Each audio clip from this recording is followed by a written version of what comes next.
Parents pas parfaits, et c'est très bien comme ça. Le podcast qui donne la parole aux hommes et aux femmes pour des regards complémentaires sur la parentalité. Pas de jugement, que de la bienveillance. Parce qu'au final, on est tous dans le même bateau. Et on se pose tous les mêmes questions.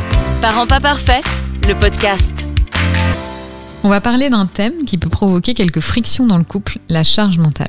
Cette charge serait surtout une affaire de femmes dans la lignée d'un lourd passé patriarcal. Entre le travail, le ménage, les enfants, les femmes aujourd'hui doivent arriver à jongler avec différentes casquettes. À partir de quel moment la charge mentale supportée par la plupart des femmes devient-elle trop lourde ? Comment s'en soulager ?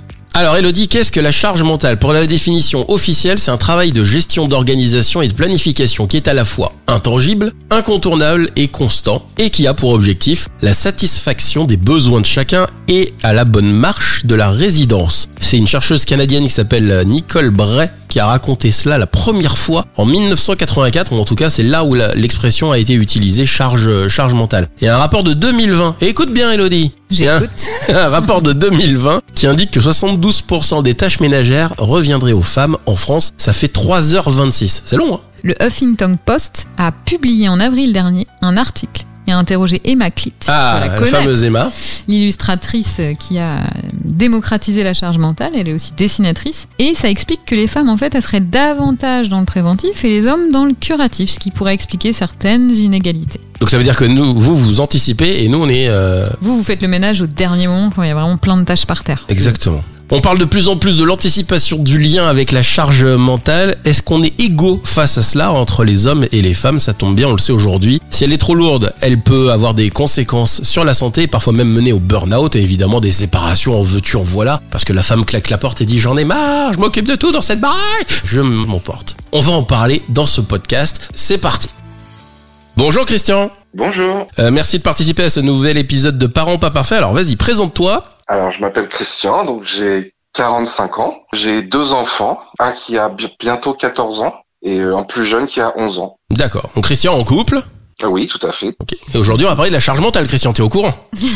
Tout à fait, oui. Je suis marié depuis longtemps, donc 2007. Donc oui. Okay. Alors accroche-toi parce que va y avoir du vent dans les voiles. Je te le dis.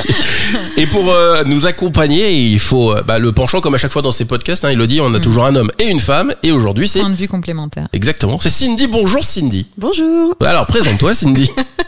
Donc moi c'est Cindy, donc j'ai 36 ans, je suis la maman de Noé qui a 2 ans et demi. T'es au courant que c'est sur la charge mentale, le podcast ? Bien sûr. Elle a armé le fusil. Elle a l'air ravie d'être là, Cindy. On sent la militante. Alors Christian, au niveau de la charge mentale dans ton couple, t'as les enfants maintenant qui sont un petit peu âgés, comment ça s'organise au niveau de la charge mentale ? Quelle proportion d'après toi ? D'ailleurs c'est l'homme qui va répondre, donc là on va rigoler, mais d'après toi, de ton point de vue à toi, on va pas appeler ta femme, ne t'inquiète pas, tu peux t'ouvrir et tu peux te confier à nous. Elle écoutera sûrement le podcast, puis peut-être aussi Christian, nous redire comment ça s'est passé au démarrage, parce que t'as des enfants qui ont 2 ans et demi d'écart, donc nous explique un peu ton ressenti depuis qu'ils sont nés. Donc pour être franc, au début la répartition elle devait être plutôt 60-40, donc 60 pour elle et 40 pour moi, dans le sens où vraiment j'essayais de participer. Ils étaient en bas âge, donc j'essayais de participer, tout ce qu'elle pouvait pas faire, tout ce que je pouvais le je le faisais. Donc vraiment je participais au ménage, je faisais à manger, je faisais plein de choses. Mm-hmm. Et ça a été la descente. Voilà. J'ai envie de dire que je sais pas si c'est avec l'arrivée du deuxième ou peut-être le fait qu'ils grandissent vraiment et la répartition s'est vraiment accentuée, je dirais 80-20 facilement. Mm-hmm. Mais du coup, Christian, est-ce que c'est un problème qui est venu de toi ou d'elle ? Est-ce que c'est parce que la maman, t'as senti qu'en fait elle prenait le lead un peu sur les décisions, sur la façon d'organiser un petit peu la vie de famille avec l'arrivée d'un enfant et ensuite d'un deuxième ? Ou alors tu t'es un petit peu laissé porter et tu t'es dit elle fait mieux que moi, du coup je vais laisser faire. Comment ça s'est passé ? Comment t'analyses les choses a posteriori ? C'est ça qui est intéressant. Un peu des deux, dans le sens où je me suis fait porter clairement, mais ma femme a un caractère pas dominateur, mais nous y voilà. Elle aime bien. Romain, on a dit que c'était pas pris parti, t'as vu hein ? Ça doit pas être à charge des femmes non plus. Alors calme-toi. Hein. Oui, pardon. Et clairement, elle aime faire les choses Et donc, je me suis laissé porter dans le sens où comme elle les faisait, voilà. Mais clairement, non, vraiment. C'est une façon polie, Christian, de dire en fait comme elle faisait les choses et que si tu les faisais toi, du coup, elle allait te corriger en disant c'est pas comme ça qu'il faut faire. Je suis pas d'accord. Là, je pense, franchement, Christian, je trouve ça hyper courageux déjà de dire ça. Faut le reconnaître. Mais bien sûr. Ah non, mais je dis pas le contraire. Non, mais c'est hyper courageux de dire ça. Et je pense que c'est plus complexe que ça. Je pense que peut-être, il dit que sa femme avait tendance à mener les actions et donc il y avait un certain confort. Je pense que c'est les deux. Je pense pas qu'il se serait peut-être faire prendre sur tout, mais quand on est en binôme et qu'on sent que l'un maîtrise les choses, ça peut aussi être confortable de dire je la laisse gérer, sans voir forcément que des fois ça peut être lourd. Je sais pas, mais. Mais c'est plus confort. C'est plus confort et clairement. J'ai joué la facilité. On a un père honnête. Oh là là, profitons-en. Mais ça s'est accentué avec l'âge. Vraiment, plus le temps a passé, plus ça. Ouais. On va laisser Cindy rebondir. Ouais. Peut-être ça va être intéressant sur ce que Christian vient de dire. Mais merci parce que c'est important d'avoir les choses. Après, c'est vrai que c'est multifactoriel et les choses, en effet, c'est un équilibre à trouver. Ouais, bien sûr. Mais Cindy. C'est loin d'être simple. Alors, je voulais juste ajouter qu'il faut dire que c'est pas des tâches très intéressantes. Quand même. Et qu'effectivement, c'est pas très épanouissant de se consacrer aux tâches ménagères. Sans blague. Donc, effectivement, s'il y a quelqu'un qui gère, moi, pour ma part, tout ce qui est lié à la téléphonie, aux abonnements Internet, je ne comprends rien. Je me repose sur mon conjoint parce que ça ne m'intéresse pas. Et puis, il le fait. Donc, j'avoue que je m'y intéresse pas du tout. Donc je pense que c'est un peu le même principe pour les tâches ménagères, c'est ce que tu disais. Nous, le balai vapeur, ça nous intéresse pas. Mais le truc, c'est que ça intéresse pas non plus les femmes. Vois-tu ? Et que d'ailleurs, il y a plein de femmes qui prennent des personnes pour les aider parce que ça les intéresse pas. Mais c'est dans le sens où on a vite fait de se reposer sur l'autre et se dire c'est géré, moi je m'occupe d'autre chose. Et donc la proportion en fait de choses gérées par l'homme est plus petite que la proportion de choses gérées par la femme. Comment t'expliques ça, Cindy, le fait que... Alors, là, on est sur les tâches ménagères, mais la charge mentale, c'est même autre chose. La charge mentale, c'est aller anticiper, de préparer le sac pour aller chez la nourrice, aller anticiper l'organisation des vacances, des choses comme ça. Vraiment penser en amont. En fait, pourquoi est-ce que ça repose ? Christian, il dit, ça s'est décalé en 80-20. Parce que les tâches quotidiennes, elles sont peut-être pas hyper bien réparties, mais les tâches quotidiennes dans certains couples peuvent être, par exemple, certains hommes vont faire les courses, d'autres passent, puis, tu vois, il y a des répartitions. La charge mentale, c'est vraiment le fait de penser l'organisation. Pourquoi est-ce que ça se répercuterait plus sur les femmes ? Comment tu l'expliques, toi ? Alors effectivement, je pense que j'ai observé aussi mon conjoint, sa façon de fonctionner, et je pense qu'il y a un écart entre le mode de fonctionnement de la femme et le mode de fonctionnement de l'homme. Et effectivement, moi, je me sens polluée, on va dire ça, par multitude de pensées. Et effectivement, j'aimerais mettre ce bagage à côté et me dire, voilà, si j'y pense pas 3 heures avant, c'est pas grave. Je peux y penser une demi-heure avant et peut-être que ce sera suffisant. Mais non, il y a quand même un système qui se met en place automatique et qui nous fait que on sort du travail, on est déjà en train de penser à qu'est-ce que je vais faire à manger ce soir, oh là, il faudrait que je fasse une lessive parce que ça commence à déborder. Enfin, on est dans l'anticipation en permanence. Et c'est ces pensées-là en fait qui nous polluent. Toi, Christian, est-ce que tu t'as déjà ressenti ça ou qu'est-ce que tu as envie de dire pour rebondir sur ce que Cindy elle dit ? Moi, je participe beaucoup aux courses et à la cuisine. Donc vraiment la partie qu'est-ce qu'on va manger ce soir, ça c'est toi. Je m'en occupe quand même un peu. Par contre, les devoirs des enfants, qui est une partie qui vient quand ils grandissent un peu, prend énormément de temps en rentrant du travail. Et là, Mélanie elle prend un gros relais, vraiment. Et comment tu l'expliques du coup ça ? Et c'est parce que ça lui plaît ou ça c'est quelque chose que toi je sais pas. Ça lui plaît. Est-ce qu'elle prend du plaisir à ce... Vu ta réaction, je ne pense pas. Non, mais... Ça ne plaît à personne. Non, du tout. La répartition des tâches ménagères s'équilibre plus ou moins et on a de la chance parce que aussi on a une dame qui fait le ménage. Ça aide un peu, surtout la partie repassage. Mais clairement, ce sont des tâches, je pense, qui n'attirent personne. Pourquoi elle les fait plus que moi ? Je dirais, l'organisation du couple fait que les horaires sont comme ça. Elle a des dispositions et à l'aider. Voilà. Mais Christian, quand elle en a marre, parce qu'à des fois elle en a marre à un moment donné, elle le dit. Elle le dit. Clairement, je lui ai dit de me le dire et de surtout pas hésiter à me solliciter. Là où je suis vraiment le moins bon, c'est le film à laver. Et du coup, c'est quoi ta réaction du coup lorsqu'elle te dit bon là, écoute, j'en ai marre, mon cri-cri, j'en ai ras-le-bol. Faut que tu m'aides. Elle t'appelle mon cri-cri. Exactement. C'est exactement. Et quand elle dit mon cri-cri, c'est que là, elle est au bout du rouleau. Exactement. Et là, je fais le double d'effort et notamment ce qu'a fait en ce moment, c'est elle fait la lessive et elle laisse la banette et elle me dit va l'étendre parce que la partie étendre le linge est aussi pénible. Mais elle te dit de le faire quand même. Bien sûr. Alors par contre, c'est ça, c'est que naturellement, je n'y vais pas. Pourquoi ? Alors moi, ça m'intéresse de comprendre pourquoi. C'est pour ça que je dis ça.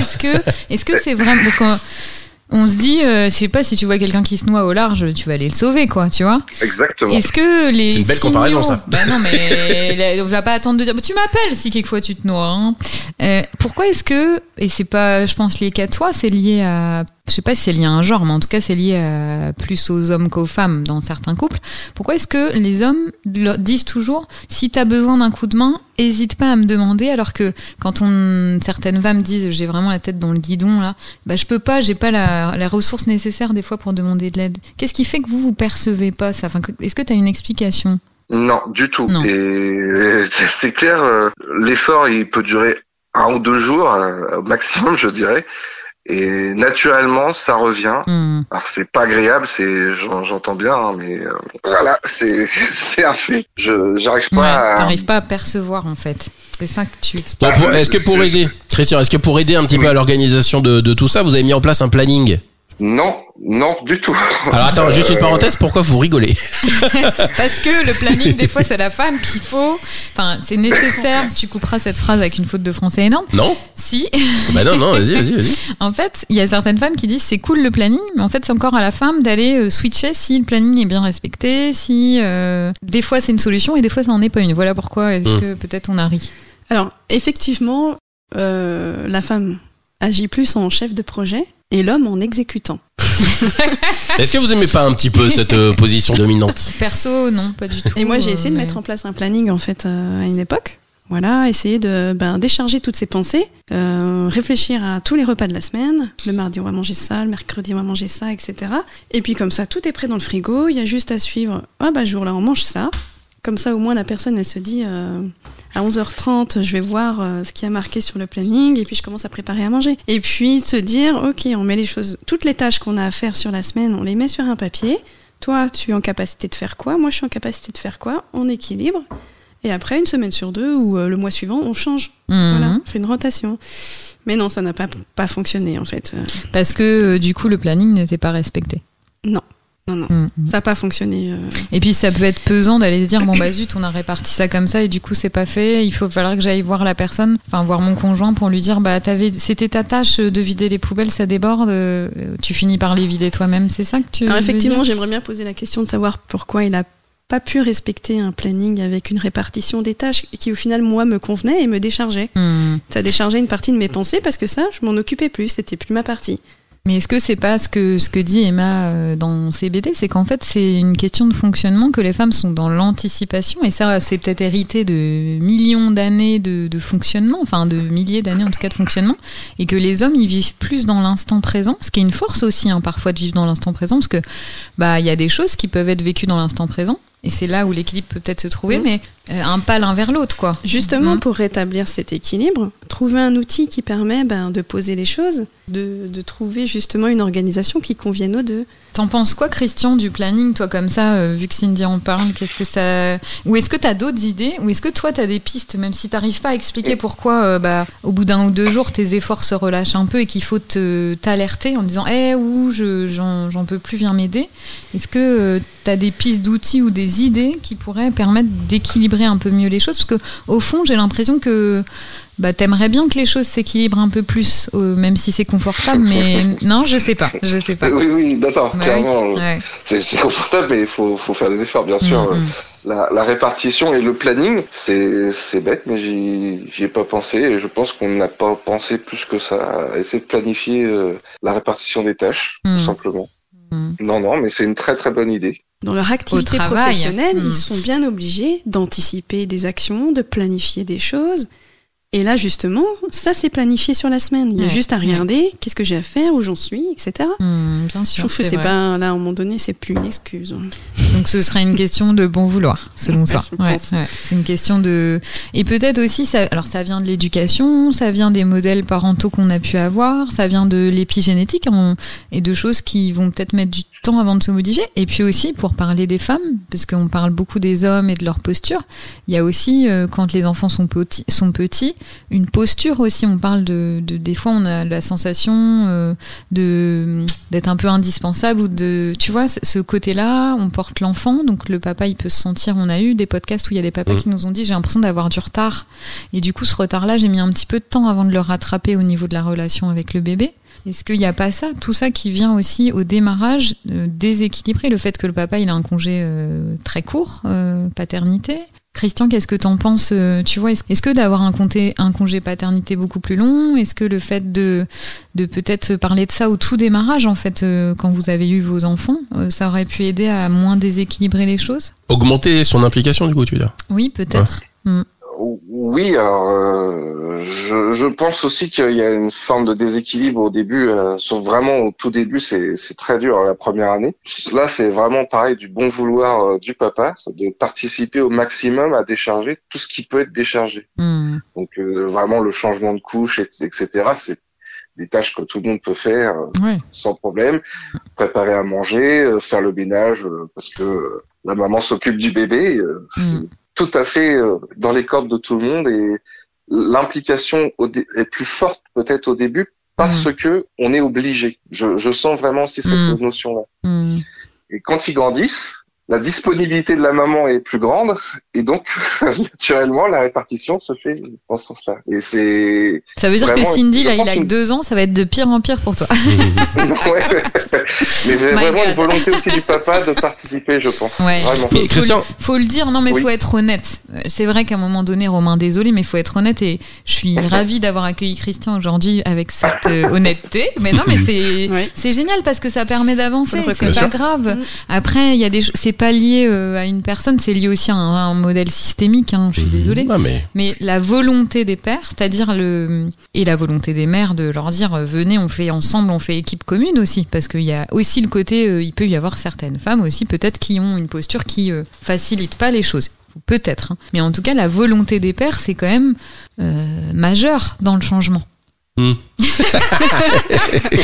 mais c'est vrai. Non mais là, Christian pointe quelque chose d'important. Est-ce que aussi les femmes, lorsqu'elles deviennent mères, ne se sentent pas investies d'une mission, mais sans vraiment inconsciente. Très clairement. Tout à fait. Et du coup se disent, il va falloir faire tout ça, et je vais le faire parce que si lui le fait, en parlant de leur compagnon, si lui le fait, ça sera pas fait à la hauteur de mes exigences. Alors, je pense que c'est simplifier les choses. Je tends tellement le bâton pour me faire dérouiller parce que là, je vais avoir des arguments. En fait, quand tu viens d'avoir un bébé, t'es dans une fusion émotionnelle, t'es dans la préoccupation, t'es dans une préoccupation où rien ne compte plus que la santé et le bien-être de ton enfant. Donc, il y a ce côté-là. Mais ça veut pas dire que la maman, elle a pas envie d'être épaulée, d'être soutenue, d'être portée elle-même, puisque pour porter son bébé, personne la porte. Et donc, le père, il peut avoir ce rôle-là de coéquipier, en fait. Il y a pas d'incohérence à ça. Elle peut être investie de cette mission-là et pour autant avoir quelqu'un qui devient acteur, proactif, qui va être, tu vois. Mais du coup, comment le père peut plus prendre de place si, en fait, en face, t'as quelqu'un qui semble prendre plus, tu vois, de l'espace et qui se dit que je vais le faire parce que si lui le fait, voilà, quoi. Et il y a rien de pire. Et j'ouvre une parenthèse là-dessus. Christian, il va aller dans mon sens, c'est sûr et certain. Mais non, mais je vais pas prendre un exemple, mais de façon générale, si tu prends le lead en fait pour faire un truc, je sais pas, des courses machin, ou une machine ou je sais pas, et que derrière ta femme te dit, ou te fait une remarque sur ce que tu viens de faire, peu importe la remarque, mais de direct tu vas dire la prochaine fois tu le feras toi. Mais ça, je suis d'accord. Ça, c'est peut-être un point à travailler aussi dans l'équilibre. C'est-à-dire que quand quelqu'un prend le lead, on le laisse faire comme il l'entend, parce qu'on a tous des manières différentes de gérer les choses. Je pense que c'est pas évident parce que d'habitude, c'est la femme qui le fait. Et d'un coup, l'homme prend l'initiative de faire quelque chose. Sauf que la femme, elle a déjà élaboré quelque chose dans sa tête, un plan, un mode de fonctionnement quotidien, en fait, par Exactement ce que j'ai dit il y a 2 minutes. Tu vois, à ce qu'elle doit faire. C'est Et là, énorme. tu sors du cadre d'un coup. Ça y est. Oh là là, mon Dieu, qu'est-ce qu'il fait? Mon Dieu, il prend une initiative, mais ça va pas bien ou quoi? Ouais, mais là, pour le coup, c'est vrai que c'est à la personne, homme ou femme, qui a l'habitude d'avoir le lead. Si elle a envie qu'on équilibre, Il et faut qu'on dit, laisser un voilà, peu on de place. décharge, il faut laisser de la place. Ah oui. Ça, c'est sûr. Parce que s'il n'y a pas la place de laisser, l'autre, il va pas avoir envie de continuer. Donc c'est pour ça qu'il y a des efforts à faire quand même des deux côtés, des postures à changer. Parce que c'est des postures qui sont acquises, qu'on le veuille ou non, c'est des postures qu'on a vues répéter, c'est nos modèles de parents, il y a des choses qui se répètent. Et c'est vrai que c'est difficile de sortir d'un mode de fonctionnement, tu vois.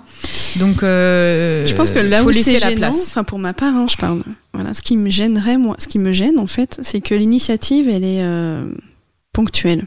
Ah bah oui. Ouais. Et du coup, si je me dis, bon bah voilà, faire des Et lessives, Christian, t'assistes en direct là. Elle est ponctuelle. faire des Je suis lessives. hyper d'accord. Non, mais faire des lessives, c'est lui qui s'en occupe. Mhm. Je ne m'en occupe pas. Mhm. Je le laisse faire comme il veut. Du moment que c'est fait, moi, voilà, Ouais. ça me va très bien. Il fait à sa façon. Ça m'irait très bien. Sauf que là, en fait, c'est moi qui gère et de temps en temps, il le fait. Et je pense que c'est là où ça me perturbe dans ma Pourquoi ? gestion, dans mon organisation. Ouais. Alors après, on parle de planning, de tâches réparties. Après, il y a des couples aussi qui fonctionnent où les tâches sont mixtes, c'est-à-dire qu'un jour sur deux, il y en a un qui va à la cuisine, un autre jour sur deux, il y en a un qui met les lessives quand il voit.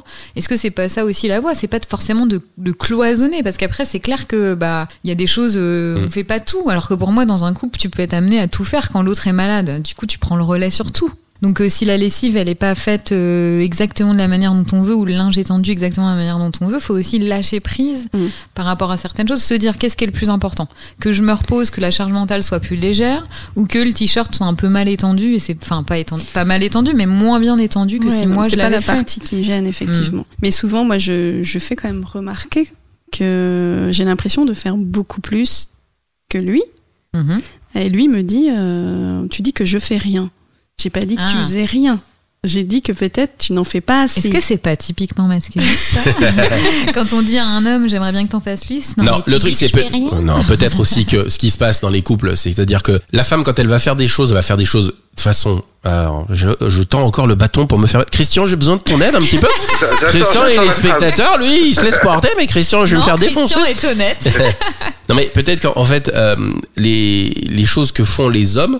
Alors, sont pas plus discrètes, le mot n'est pas le bon. Mais il y a peut-être plein de choses qu'on fait. Et comme on le verbalise pas en permanence en disant j'ai fait ci, j'ai fait ça, j'ai fait ça, j'ai fait ça, j'ai fait ça. Christian, faut que t'ailles dans mon sens. Il va pas pouvoir te soutenir là parce que un mec qui fait un truc généralement il dit j'ai fait ça. Non, je déconne. Bon, je caricature. Ils mais sont pas tous comme ça.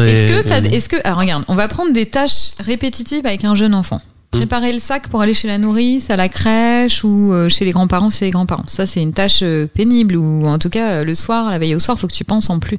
Préparer les fringues de la veille pour le lendemain pour l'enfant. Le fait de changer les draps, couper les ongles, penser l'organisation des vacances. Tu vois, ça, ces tâches-là. Est-ce que tu entends ta femme, en fait, te répéter les tâches quotidiennes qu'elle fait en permanence? Non, elle va pas le verbaliser. Mais, en fait, tu sens bien que il y a un poids, c'est ça. Mais oui, il y a un poids, c'est exactement ça la charge mentale. Mais oui, on est pile poil dans le sujet. Exactement. C'est bien. Mais c'est pas parce que nous on fait un truc en fait qu'on va être obligé aussi de le verbaliser pour dire on a fait ça. Tu vois, ce que je veux dire, c'est que c'est pas parce que on fait les choses qu'on le dit à chaque fois. Tu veux dire que ce que tu fais ne se voit pas forcément. Ouais, c'est ça. Ouais. Tu peux donner un exemple? Un exemple. Le truc c'est que moi je fais pas des listes, tu vois, comme t'as sorti là. Mais non, mais le truc de me dire, ça, enfin, j'en sais rien. Non, mais j'en sais rien. Bah moi, je t'ai donné des exemples précis de tâches qui peuvent être lourdes. Penser à changer les draps, penser à se dire est-ce qu'il reste assez de couches ou de sérum fille ou quand t'as des petits jeunes enfants, penser à préparer le sac pour la veille, penser à ce qu'il y a assez de linge propre parce que là, il y a 4 shorts qui sont partis au sale, donc faut impérativement mettre une lessive, sinon demain chez la nourrice, il y aura plus de linge et si je la mets pas avant 20h, mais après, clairement, il est évident que l'homme, on n'est pas fait pareil. Ça, c'est ce qu'on a dit déjà tout à l'heure. On n'est pas fabriqué de la même façon. Donc on réfléchit pas et on n'a pas les mêmes points d'anticipation que vous. C'est-à-dire que nous, le point d'anticipation, on peut anticiper à 5-10 minutes. Oui, mais avec des enfants, et c'est là. Avec des enfants, vu qu'ils sont totalement dépendants affectivement et physiquement, tu ne peux pas Et ça, les femmes, c'est peut-être là où tu dis, elles se sentent investies d'une mission. Elles ont, peut-être du fait de porter le bébé, alors il n'y a pas d'instinct maternel à proprement parler, mais elles ont peut-être plus conscience que... Elles anticipent peut-être plus les besoins de façon générale. C'est ça. De la logistique quotidienne pour pouvoir réaliser. Christian, dis-nous ce que tu penses de ces échanges-là. Allez, Christian. La logistique anticipée, c'est vrai que moi, je suis pas trop dedans. Par exemple, s'il faut préparer les sacs, je les prépare un peu au dernier moment ou à l'arrache. Par contre, non. Là où j'entends, par exemple, une tâche couper les ongles ou faire des choses comme ça, si je le fais, clairement, sans m'en vanter, je le dirais. Pas pour... Non, mais tu vas dire, c'est bon, Mélanie, c'est bon, j'ai coupé les ongles, voilà. Mais sans prétention, quoi. Et je dis, je l'ai fait. Forcément, mais... Alors peut-être, je dirais pas que c'est pas sans prétention, mais sans... J'y pense quand même au fait que je vais le dire. Ouais. J'aimerais bien pourquoi tu penses à je sais pas, que tu parce vas qu'en le fait, dire. parce que c'est lié aussi au fait que je fasse des tâches ponctuelles, comme on disait. Voilà, c'est que tu coupes pas les ongles toutes les semaines. Voilà, et là j'ai fait un événement. Moi je le fais. Tu préviens Mélanie qu'elle n'a pas à avoir à faire ça cette semaine. C'est ça que tu veux dire? Un peu ça aussi, oui. Je t'ai soulagé un petit peu, t'as vu, hein, j'ai coupé les ongles. Exactement. Oui, mais bon, c'est pas un événement extraordinaire. Non, parce qu'elle le fait 51 semaines sur 52, quoi, c'est ça? En gros. Mais pour ma on va dire ça comme ça. C'est moi qui gère, pour le coup, les ongles, c'est moi. Pour ma part, j'aime bien en fait qu'ils me disent ce qu'il a fait, parce que moi, dans ma tête, c'est c'est fait, j'ai pas besoin de m'en occuper. Nickel. Et du coup, comme je pense en travail d'équipe, s'il me fait remonter ce qu'il a réalisé, c'est un peu comme la vie professionnelle. Travail d'équipe, tiens, c'est moi qui ai pris en charge ça, du coup, t'auras pas à le faire. Et moi, c'est pas dans le sens où faire remarquer que j'ai réalisé ça, c'est juste, cocher la case. Une case, c'est bon, ça coupe pas. Mais il faut pas le faire ressentir, en tout cas. Pas faire ressentir, c'est bon, il a fait un truc, ça va. Ouais, non, mais moi je pense que peut-être faut voir les choses comme deux coéquipiers, pas comme un chef et un sous-chef. C'est en fait il y a deux coéquipiers et du coup s'il y a une répartition des tâches un peu équilibrée, il y a pas de chef et de sous-chef. La relation que peut-être tu peux ressentir ou certains hommes ressentent de le chef d'équipe et l'exécutant, c'est parce qu'il y a une telle différence que le chef c'est celui qui porte la majorité de la charge mentale. C'est pour ça que ça se crée les équipes. Mais si le sous-équipier, entre guillemets, je sais pas comment tu l'appelles, l'exécutant, il se dit, allez, moi je vais remonter je vais remonter du 50-50. Pour le coup, il y aura plus ce déséquilibre-là. Moi, je pense vraiment, pour être honnête, je pense qu'il y a une posture des fois de femme, en effet. Peut-être que parfois, on prend un peu la place inconsciente de certaines choses, mais aussi que c'est très très confortable pour un grand nombre d'hommes de se dire je laisse gérer. Et qu'au fur et à mesure, vu qu'on sait que ça va pas être fait régulièrement, on le fait. Parce que sinon, c'est pas fait. Et on va pas attendre de 15 jours que les enfants ils aient des ongles ou des draps dégoûtants pour les changer. Vu que la femme est dans ce souci de bien-être de ses enfants, entre guillemets. Oui, mais alors, c'est chaud parce que là, t'es en train de dire qu'en fait, nous, en tant que père, on se soucie pas du bien-être de nos enfants si on oublie de leur couper les ongles. Ou qu'on les laisse une semaine de plus dans des draps, tu vois. Mais moi, j'ai fait l'expérience, en fait, de ne pas nettoyer la baignoire pendant, je crois, 3 semaines. Hein. C'est crade, hein. Mais j'ai pas eu le temps, en fait. Et du coup, je lui disais, elle est sale la baignoire, hein. Faudrait la laver. Je répète.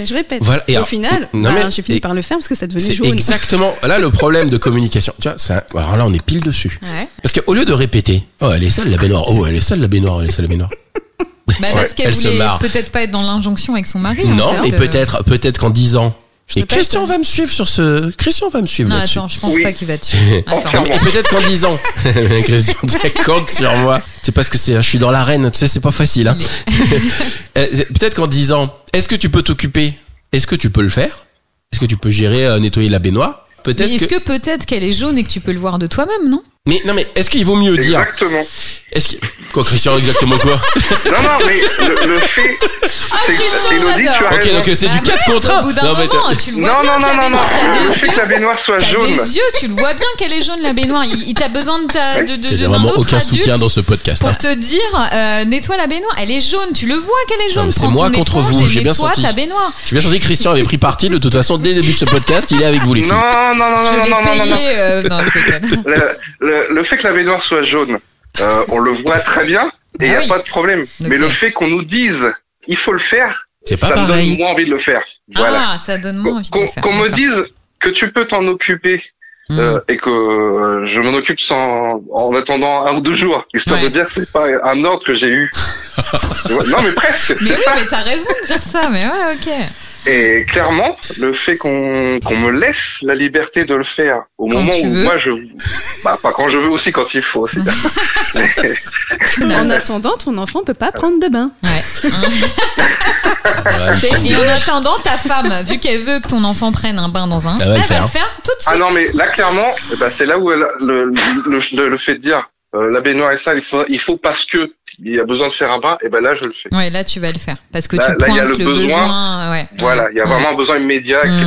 Mais c'est quand même compliqué parce que du coup, faut prendre en compte le fait qu'il faut pas faire un ordre, faut que ce soit au moment où pour que ça passe, faut pas parler à la 3e personne. Si c'est trop directif, ça passe pas. C'est quand même complexe de communiquer avec vous. C'est pas complexe du tout, c'est une histoire de timing. Il y a quoi de compliqué et là-dedans? En gros, le timing, c'est me faites pas chier, je fais ce que je veux et je fais les choses quand j'ai envie. Quoi, voilà, c'est ça. Sauf qu'avec être... des gamins, c'est pas possible. Non, mais qui en a voulu aussi? J'ai un autre exemple. Cindy, les femmes vont adorer ce podcast. Et les hommes aussi, j'espère. J'ai un autre exemple sympa. Moi, alors sympa, je suis pas sûr. Il est volontaire pour aller faire les courses, aucun problème. Par contre, faire la liste de courses, il y a besoin de moi. Pourquoi? Parce que nous, voilà. Non, mais je vais répondre. Je vais répondre en tant qu'homme. Moi, j'ai un petit peu aussi le même truc, c'est que j'adore aller faire les courses avec mon fils. Bon, voilà, c'est un gros délire, on aime beaucoup faire ça tous les deux. Mais moi, je trouve que vraiment c'est cool quand t'es avec ton fils parce que c'est un petit moment à toi, tout ça. Bon, je vous épargne après, et ça c'est le thème d'un autre podcast, le regard des gens quand t'es seul avec ton enfant et que les gens regardent ce que tu mets dans ton caddie en te jugeant, en te disant, il le nourrit n'importe comment, ce gamin.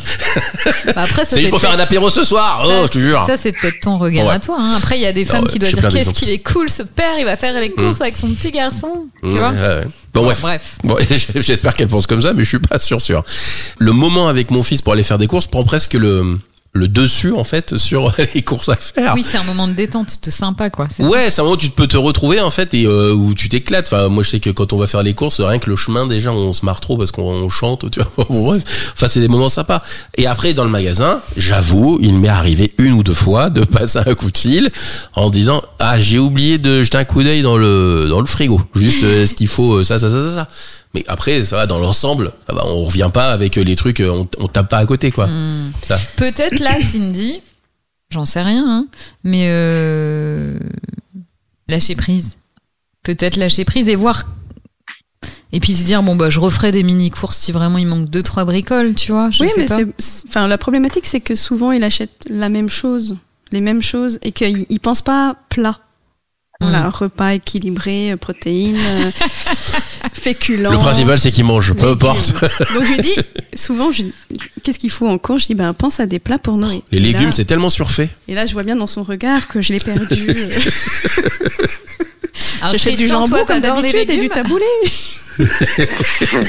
Quoi, les légumes? Quoi, les taboulés, c'est pas des légumes.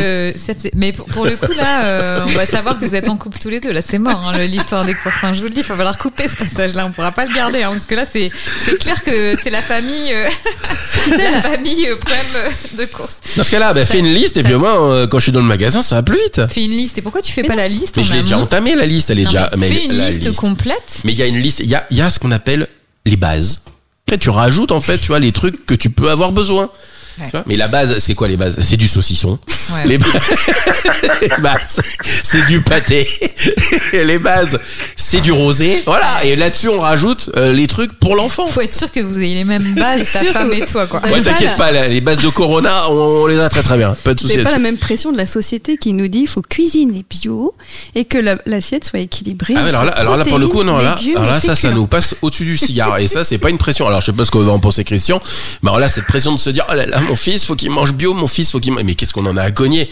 Ton fils, il mange. Déjà, s'il mange, c'est bien. S'il mange des petits pois, c'est la fin du monde. Après, je pense que ça, c'est très dépendant d'une famille à une autre. Je pense qu'il y a des pères, pour le coup, qui vont faire les courses, qui sont très sensibles aux légumes. Romain, faudra revoir l'équilibre alimentaire, je pense, dans ton fonctionnement. Christian, toi, qu'est-ce que t'en penses de ça? Non, moi, les courses, je pense plat et je pense légumes. Donc, clairement. Tu vois, non, mais Christian, de toute façon, il est pas avec moi. Si, il est honnête. Ce qui est important, c'est d'avoir aussi 2 points de vue différents d'hommes, parce qu'autant Tu vois, et vous fonctionnez pas tous de la même manière. Ce serait réducteur que de dire chaque homme fonctionne de la même manière. Et il y a peut-être des pères qui vont dire mais moi la charge mentale c'est du 50-50. Bon, j'aimerais bien entendre leur femme. J'aimerais bien entendre leur femme. Mais vous fonctionnez pas non comme les femmes. Nous on fonctionne toutes différemment. Moi personnellement, je suis peut-être moins à cheval qu'une autre femme sur le bio ou les légumes. En tout cas, j'ai lâché l'affaire par rapport à certaines choses, tu vois. Des fois, ça peut être un combat perdu d'avance. Hein. Ils veulent pas manger de légumes. Qu'est-ce que tu vas faire ? Tu vas pas faire 17 plats différents avec des légumes, en sachant pertinemment que acheter des légumes un peu congelés au cas où, ou faire des petites provisions pour toi, parce que c'est important. On a des légumes congelés. Trouver des petites astuces pour justement lui donner envie de goûter ces légumes. Christian, t'as des astuces toi pour avoir fait manger des légumes à tes enfants ? Ouais, j'ai de la chance, ils aiment ça. Donc ça facilite les choses. Voilà, brocoli, c'est un des légumes préférés des enfants. Donc, voilà. Ils en mangent depuis qu'ils sont tout petits ? Ouais, ils en mangent depuis tout petit. Et en fait, on n'a jamais eu à forcer. Donc, on a plutôt continué, entretenu au maximum le fait de manger des légumes plus équilibrés, moins de viande, plus de légumes, plus de poissons, de viande blanche, etc. Donc, oui, on est sensible et là-dessus, c'est pas mon point fort, mais bon, ça. Quand même, les courses, t'étais assez bon et la liste, je la fais pour essayer de pas oublier des choses auxquelles elle penserait. En disant tiens il manque ça, mais je peux partir sans avoir de liste, je fais mes courses. À peu près. Donc ça t'as pris la charge mentale des courses, clairement. Tu vois, c'est un truc que toi tu gères. Bon après c'est peut-être 10%, voilà c'est pas assez. c'est bien Christian, mais ça sera jamais assez. Comme conclusion, Christian et Cindy, comment on peut faire bouger les choses ? Parce qu'on est face à un constat qui est quand même de quoi ? assez clair, dans le sens où on fout rien. Non, pas du tout ce qui a été dit, mais que peut-être votre place elle est à construire, à co-construire, et que les femmes ont leur responsabilité en peut-être parfois en vous aidant à la prendre, je sais pas comment on peut dire ça, en nous dirigeant, en donnant des... Non, justement. Diriger, c'est vrai que c'est pas le bon mot. Justement pas, il faut que vous dirigez vous-même, c'est pas aux femmes de vous diriger. Non, c'est pas le bon mot, Elodie, ne t'énerve pas, bon mot que j'ai employé. Mais vous êtes des grands garçons, vous êtes des adultes, donc vous n'avez pas à vous faire diriger. Enfin, clairement, ça c'est pas un mot dans le couple parental qui est adapté, je trouve. Non, je pense que peut-être les places, vu qu'elles sont redéfinies sociétalement, ça met du temps avant de bouger, tout ça. Mais du coup, faut peut-être un peu mettre des petits coups de coude pour faire votre place, mais en étant proactif, quoi. Alors, Cindy ? Je pense que ça dépend aussi de la personnalité du conjoint. Parce que le mien, effectivement, c'est quelqu'un qui est très actif. Il est susceptible un peu. Qui est très actif, qui aime mettre en place plein de projets dans sa vie professionnelle. Donc, il est très occupé. Okay. Effectivement, le temps à consacrer à la vie familiale est moins important. Et puis, comme c'est quelqu'un qui s'ennuie vite, forcément, ça l'intéresse pas. Les tâches répétitives, les bains, les repas, préparer les sacs, c'est pas les enfants surtout, mais c'est. J'ai conscience que c'est un effort pour lui. Je ne souhaite pas, en fait, mon enfant a que 2 ans et demi, donc je ne souhaite pas jusqu'à ce qu'il ait 15 ans. En fait, porter cette charge mentale en m'oubliant moi. Sinon, ça va te casser le dos. Ça va me casser, quoi. Donc, je voudrais qu'on retrouve un équilibre, même si c'est pas 50-50, mais au moins qu'on se rapproche au maximum de 50-50 pour moi, pouvoir libérer l'esprit et puis faire des choses pour moi, pour mon développement en fait, pour mon bien-être. Du coup, je vais essayer de le sensibiliser encore et puis reproposer des outils qui permettent de rééquilibrer la charge. Et puis il faut que lui saisisse, un bon entendeur, il faut que lui saisisse de tout ça et qu'il soit moteur aussi là-dedans, que de nouveau tu portes pas les outils de modification, d'équilibre. C'est ça, et qu'il prenne conscience surtout. Et qui réalise l'impact et ce que ça représente. Oui, parce que ça peut avoir des aspects très négatifs pour la santé des femmes, faut le dire. Oui. Donc, Christian, je pense qu'au niveau prise de conscience, t'es hyper au clair. Mais t'es toujours sur du 80-20 quand même. 80-20 quand même. Ouais, alors, enfant était plus jeune, vraiment, participer au bain, je disais, changer les couches, m'occuper de manger, tout ça. J'avais vraiment une volonté, et le bain, c'était un moment plutôt sympa avec les enfants. Il y a vraiment aucun problème. Par contre, c'est vrai qu'avec l'âge, ça a changé un peu. Aujourd'hui, devant notre micro, ta femme écoutera peut-être ces podcasts. À quoi tu peux t'engager, toi, quand t'entends que, t'entends Cindy qui dit qu'elle veut pas se casser le dos, que ça la fatigue, j'imagine que ça te rend pas, que t'es pas insensible face à ça. Clairement, il y a vraiment une question aussi de volonté. Vraiment, pour le bien-être du couple, etc., je pense que clairement, il y a un effort à faire, à fournir. Et l'idée du planning, elle me paraît, ou même Ouais, parce que cette idée de planning n'induit pas que la femme dirige, C'est ça. impose une tâche. Elle est écrite, elle est disponible, elle est préparée à l'avance. C'est ça. On sait qu'il y a ça à faire. Faut le faire. Exactement, en accord. Ouais, exactement. en accord. Ouais, c'est un Donc consensus. le planning quoi. me semble. Ça pourrait être un outil qui te plaise, toi, qui taille bien. Quoi. Clairement. Ouais, parce que c'est planifié à l'avance, tu sais à peu près, tu visualises, et puis c'est toi qui diriges ton truc, tu sais. Ouais. Comme tu disais tout à l'heure, Elodie, il y a la volonté aussi. C'est-à-dire que si on veut participer, c'est le bon outil qui permet de participer. Bon, je pense que ta femme sera ravie que tu aies fait ce podcast. Parce que maintenant, c'est inscrit dans le marbre. Voilà. Voilà, j'ai ta position. Mais oui, non, mais ce podcast-là, c'est aussi le but. Tu vois, l'idée, c'est vraiment qu'il y ait des discussions entre hommes et femmes, parce que nos deux points de vue sont importants. Et l'échange, ça permet de faire avancer aussi les choses, d'entendre que le but, c'est pas qu'il y en ait un des deux qui soit sous le joug de l'autre. L'idée, c'est d'harmoniser les choses, que les deux se sentent bien. Avoir des enfants, il y a quand même beaucoup de tâches pour l'homme et la femme qui sont pas hyper épanouissantes, comme disait Cindy au début. Une femme, elle kiffe pas tous les soirs, donner le bain, donner à manger à ses enfants, vu que c'est très répétitif. C'est pas épanouissant, quoi. Faut arrêter de croire que pour nous, c'est tout le temps super épanouissant. Ça l'est pas. Donc ça l'est ni pour les hommes ni pour les femmes. Et je pense que mieux c'est réparti, moins c'est répétitif, plus ça peut être épanouissant, en effet. C'est des tâches, de toute façon, on peut pas passer à côté, il faut les faire. Sinon, ça devient vite ingérable. Et après, Romain, la baignoire, elle est jaune. Voilà, la baignoire est jaune. Ça, c'est vraiment. On va dire qu'on vit dans un taudis, quoi. Romain, est-ce que tu veux conclure et remercier nos invités ? Je vais conclure. Excuse-moi, je suis un peu directive. Pas du tout, non. Je vois qu'il y a le lead dans ton couple. Bon, merci Christian en tout cas d'avoir été honnête, ce qui est pas facile pour le coup. Parce que planqué derrière un téléphone, on peut dire ce qu'on veut, et du coup, t'as été honnête. N'oublie pas que ça va être diffusé et ta femme va l'écouter, hein, je te le dis. C'est très bien, c'est très bien. D'accord, je préfère te prévenir parce que bon là, tu pourras pas dire non, j'ai jamais dit ça. Ah si. Elle va te repasser la bande son bip. Elle va peut-être même le mettre en sonnerie de téléphone. Elle va dire Christian l'avait dit, alors 80-20 et du coup il veut que ça change. Va falloir faire des choses, hein, Christian. Ouais, bon. Merci Cindy. J'ai marre d'avance. Pour ce podcast, Isia. Merci mille fois Christian et Cindy de vous être rendus disponibles pour aider à faire avancer avec plaisir les choses, faire bouger les choses en termes de parentalité et en termes d'échange entre les hommes et les femmes pour créer du lien. Et voilà. Merci Christian, à très bientôt. Merci. Salut Christian. Merci d'avoir écouté ce nouveau podcast de Parents pas parfaits. On espère que vous avez passé un bon moment. N'hésitez pas à réagir sur les réseaux sociaux et si vous souhaitez participer à ce podcast ou aborder des thématiques en particulier, vous pouvez nous contacter par email à contact@parentspaparfaits.fr. À bientôt dans Parents pas parfaits, le podcast qui donne la parole aux hommes et aux femmes sur la parentalité.